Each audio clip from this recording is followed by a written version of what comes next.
All right, Coach, just a little follow-up on last night. What do you think was one of the key factors in the way that Augusta was able to overcome your team, not only force overtime, but then end up victorious in I think overtime? obviously when you get outscored 24 points from the arc, I mean that was the difference in the game. And I thought we played pretty well for the most part, but we just didn't close hard enough to shooters.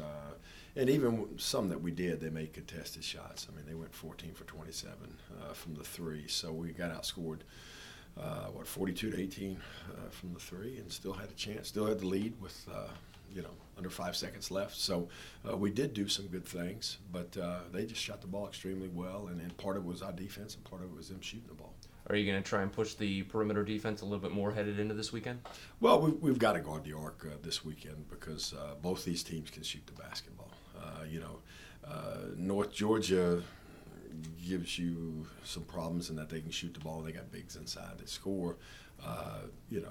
Young Harris does not rely as much on the inside game. They're basically dribble drive and drive it off the, try to get to the free throw line or try to attack the basket or pitch it for the three. So, we're going to have to do a good job with both, but guarding the arc will be especially important in both games. And then, of course, with a two-game stand coming up with back-to-back contests, how much of a toll do you think that's going to take on your team, and how aware are you trying to make them to say, hey, you got 80 minutes of basketball to play in 2 days. You got to be prepared for this. Yeah, and I think the other thing too, and you got the physical toll, but you also got we got two different teams we've got to prepare for, and 2 days of practice to do that, and quick turnaround time between the games. So I think that's all an issue and how well you handle it. But those.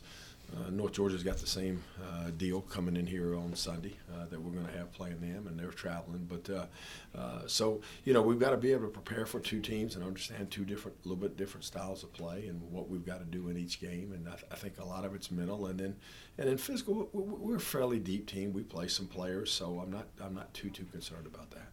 Now, Young Harris, a team that you faced off to start the conference season, they kept a couple of your scores relatively quiet. It was the only game for Nyla Allen this season in the conference season where she hasn't scored double-digit points. Are you going to be looking to her for maybe a turnaround against this team again?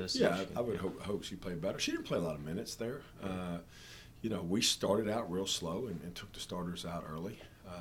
And then she got in foul trouble and got, I think, 2 quick ones in the first half and set and got her third kind of early. So she was in foul trouble most of that game. So I don't think she played but 13 minutes. So that was one of the reasons for that.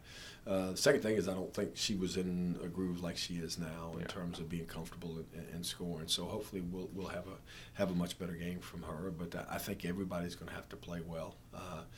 On both sides, on offensively and defensively, particularly keeping the ball in front of us and being ready to contest threes with their dribble drive. How big of an impact do you think rebounding is going to make on this weekend set of games when Young Harris, in particular, they're in the bottom half of the Peach Belt Conference in just rebounds per game, and that's always been something that you take pride in with your team and their ability to haul it in off the glass? I think Young Harris is long rebounds because they do shoot quite a few threes, and they're a good three-point shooting team. But because they shoot as many threes as they do, guards have got to chase down long rebounds. The good part about that is I think long rebounds lead to transition opportunities if you take advantage of that. So that'll be good.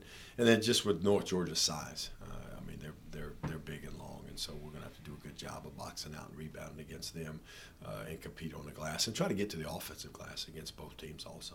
All right, Coach. Well, hopefully they can do that. Good luck to you on this weekend's set. Appreciate it. Thank you, Matt. Well, Coach, big victory last night against Augusta, of course, but it was toe-to-toe for a little bit until your team was able to pull away. What do you think was a key turning point in that victory for your team to finish it out so dominantly?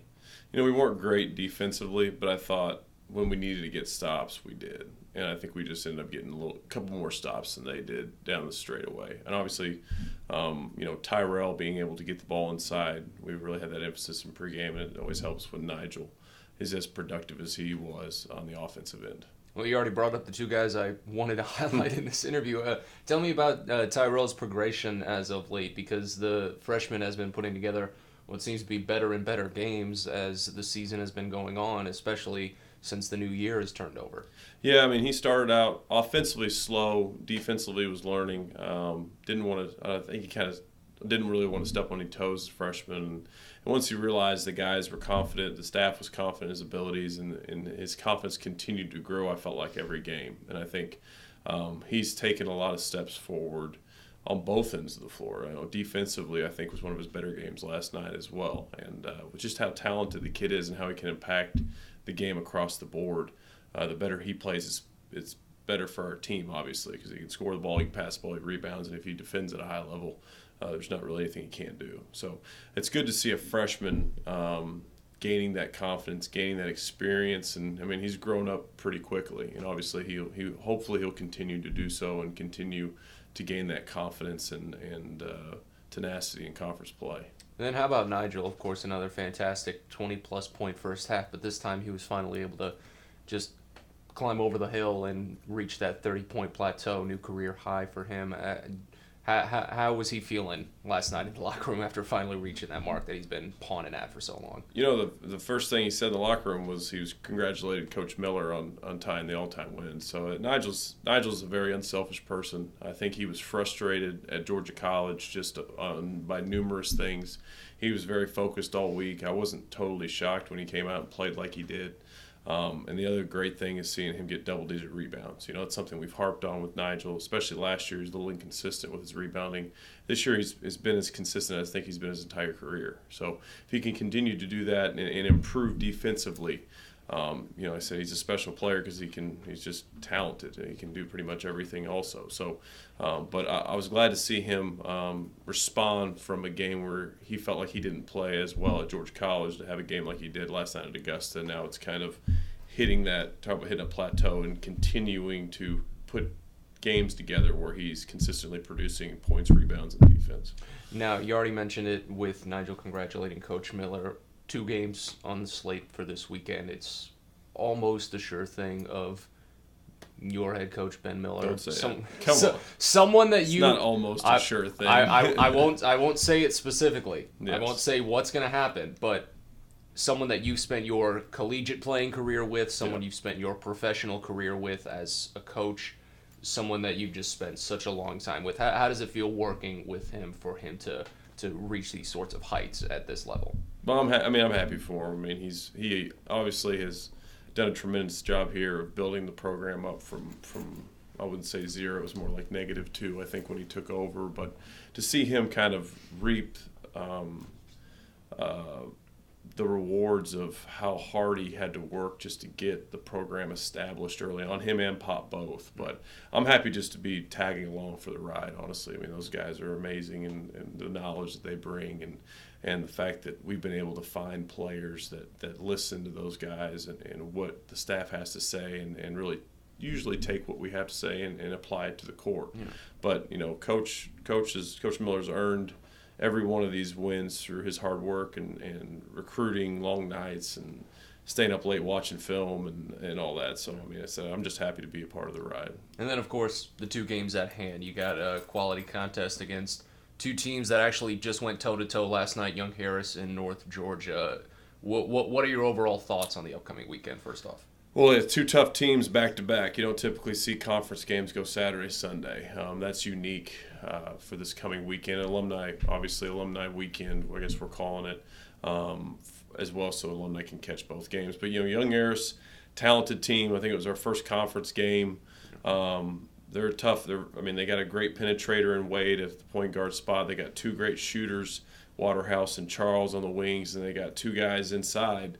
Corey Nelson became eligible over the break, and he had 36 last night on 18 for 22 shooting or something. I mean, it was crazy how productive that kid was last night.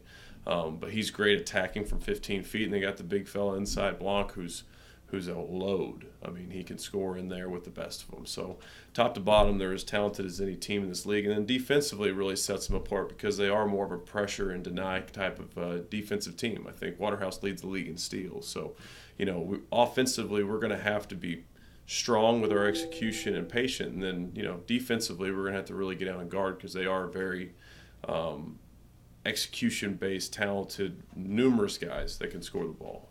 And then, last but not least, how comfortable and how prepared do you think the team is going to be for that quick turnaround with conference games on back-to-back days? will be a challenge, but of course we've seen how much your team has in the tank this season. Yeah, I mean, we've done it before. PBC Sack Challenge earlier this year, we played on a Saturday, Sunday, or Friday, Saturday. So I think they've done it before. It takes a level of focus. Hopefully we've got, 2 veteran guys that can make sure the new guys understand the level of focus it takes to have 2 different opponents in 2 different nights, and understanding and executing game plans in order to have the best chance of success in those games. Hopefully we got some enough experience the way they understand what they have to do in order for us to be successful. All right, Coach. Thank you so much for the time. Good luck this weekend. Thank you.